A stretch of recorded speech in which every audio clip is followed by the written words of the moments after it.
வணக்கம். இப்போது நம்ம எடக்கைநாடு சிக்கன் குழம்பு எப்படி செய்வது என்று பார்ப்போம். இப்போ நான் 1 கிலோ சிக்கன் எடுத்திருக்கேன். மிளகு, சீரகம் 50, மிளகு 50, காஞ்ச மிளகா, இஞ்சி, பூண்டு எல்லாமே ஒரு 50 எடுத்து வச்சுருக்கேன். எல்லாமே நான் வதக்கி தான் வச்சுருக்கேன். எண்ணெயில் போட்டு வதக்கி வச்சுருக்கேன்.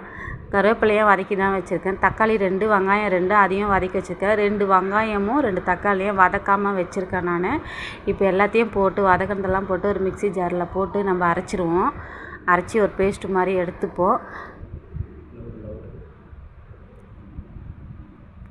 மிக்ஸி ஜாரில் அரைச்சிருவோம். ஏன்னா நம்ம வதக்கி அரைக்கும்போது அது நம்ம அரைக்கும்போதே ஒரு வாசனை வரும். அதுலேருந்து அந்த வதக்கும்போது அது செய்கிறது தான் நமக்கு ஒரு டேஸ்ட்டு கொடுக்கும். பாருங்கள், எல்லாத்தையும் நம்ம கொட்டி அரைக்கிறோம்.